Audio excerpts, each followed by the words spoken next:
Bonjour, nous sommes aujourd'hui le samedi 18 septembre, nous sommes dans la 24e semaine du temps ordinaire et nous continuons aujourd'hui à méditer avec l'Évangile. Tout d'abord, invoquons l'Esprit Saint. Esprit de Dieu, tu es rosé, de joie, de force et de tendresse. Tu es la pluie de la promesse, sur une terre abandonnée, jaillit du Fils ressuscité. Tu nous animes, source claire, et nous ramènes vers le Père, le rocher de la vérité. Alors, nous sommes dans le chapitre 8 de l'Évangile selon saint Luc. Écoutons la parole de Dieu. En ce temps-là, comme une grande foule se rassemblait et que de chaque ville on venait vers Jésus, il dit dans une parabole. Le semeur sortit pour semer la parole, et comme il semait, il en tomba au bord du chemin. Les passants la piétinèrent, et les oiseaux du ciel mangèrent tout. Il en tomba aussi sur les pierres, elle poussa, et elle sécha, parce qu'elle n'avait pas d'humidité. Il en tomba aussi au milieu des ronces, et les ronces en poussant avec elle l'étouffèrent. Il en tomba enfin dans la bonne terre. Elle poussa, et elle donna du fruit au centuple. Disant cela, il éleva la voix. Celui qui a des oreilles pour entendre qu'il entende. Ses disciples lui demandaient ce que signifiait cette parabole. Il leur déclara. À vous, il est donné de connaître les mystères du royaume de Dieu, mais les autres n'ont que les paraboles. Ainsi, comme il est écrit, ils regardent sans regarder, ils entendent sans comprendre. Voici ce que signifie la parabole. La semence, c'est la parole de Dieu. Il y a ceux qui sont au bord du chemin, ceux-là ont entendu, puis le diable survient, et il enlève de leur cœur la parole pour les empêcher de croire et d'être sauvés. Il y a ceux qui sont dans les pierres. Lorsqu'ils entendent, ils accueillent la parole avec joie, mais ils n'ont pas de racines. Ils croient pour un moment, et au moment de l'épreuve, ils abandonnent. Ce qui est tombé dans les ronces, ce sont les gens qui ont entendu, mais qui sont étouffés, chemin faisant par les soucis, la richesse et les plaisirs de la vie, et ne parviennent pas à maturité. Ce qui est tombé dans la bonne terre, ce sont les gens qui ont entendu la parole avec un cœur bon et généreux, qui la retiennent et portent du fruit par leur persévérance. Alors, nous connaissons très bien cette parabole du semeur, pour plusieurs raisons. Tout d'abord parce qu'elle nous est transmise par les trois évangélistes, Matthieu, Marc et Luc. Nous la connaissons également parce que, nous venons de l'entendre, Jésus a donné une explication de cette parabole. Et puis nous la connaissons parce qu'une parabole marque toujours profondément l'intelligence et la mémoire. Alors, nous l'avons 3 fois dans le Nouveau Testament, cette parabole. Cependant, chaque évangéliste met l'accent sur un point particulier. Chez l'évangéliste Marc, nous sommes marqués par le fait que la parole n'est pas accueillie, l'amour n'est pas aimé, le Christ est rejeté, son procès commence dès le début de son ministère. Chez Matthieu, ce qui compte, c'est l'eschatologie, c'est-à-dire les temps à venir. La parole donnera du fruit en abondance et Dieu est patient. Nous n'avons pas forcément à voir les fruits maintenant. Ce qui marque chez saint Luc, nous venons de l'entendre, c'est la parole de Dieu elle-même, la parole de grâce, et une parole de grâce qui doit être entendue en Église. Peut-être avez-vous envie de me dire, mais où voyez-vous la notion de l'Église? Pas ici exactement.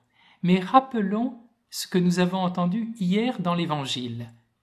L'évangéliste nous a fait méditer sur le mystère des femmes qui suivaient Jésus et avec un cœur guéri et une grande sagesse.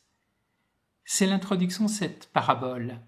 Et à la fin de la parabole, Jésus montrera ce qu'est sa véritable famille, ceux qui écoutent la parole de Dieu et qui la mettent en pratique. D'autre part, ce qui est marquant ici dans cet évangile selon saint Luc, ce n'est pas tant le côté moral de ceux qui écoutent et qui n'écoutent pas la parole. Il ne faut pas le mettre de côté, cela se trouve dans la parabole, mais ce qui est mis surtout en avant, c'est en fait la générosité du semeur, la générosité du Seigneur qui vient mettre sa semence dans tous les cœurs. Le semeur, cela n'est pas un thème qui est particulièrement développé dans l'Ancien Testament. On le trouve pour la première fois dans ce que l'on appelle le 4e livre d'Esdras.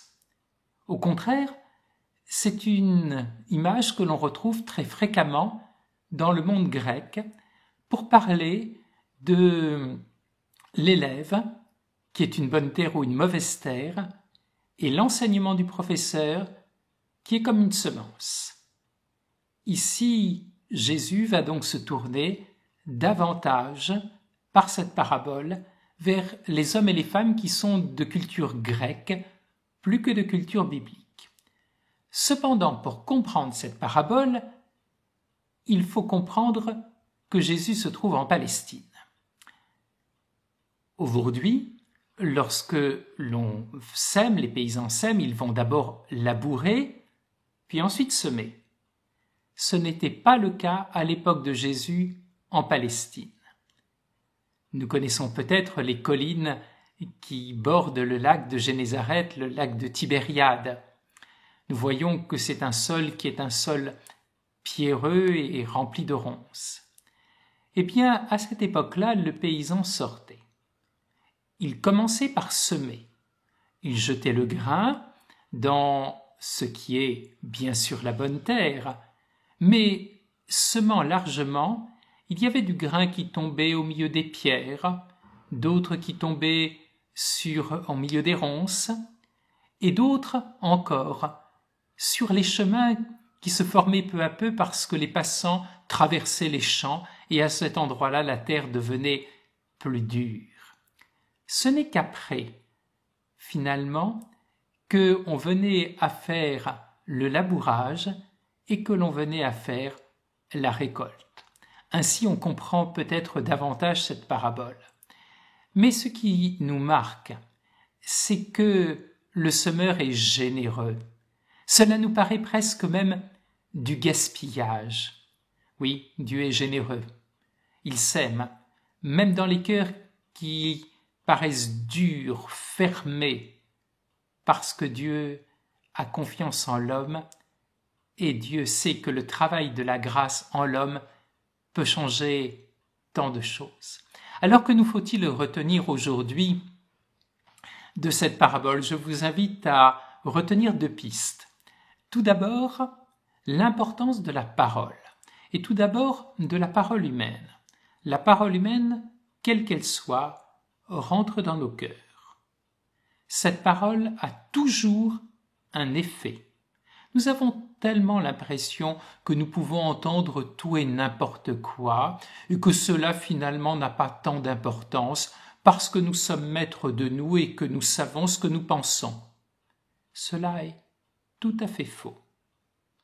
Mais surtout, cette parabole nous invite à regarder en direction de la parole de Dieu, de cette parole de grâce. Oh, si nous écoutons cette vidéo, c'est que nous avons certainement pris conscience de l'importance de la parole de Dieu. Mais est-ce que nous prenons vraiment du temps pour la méditer en silence, pour retenir chaque jour une phrase que le Seigneur veut graver au fond de nos cœurs?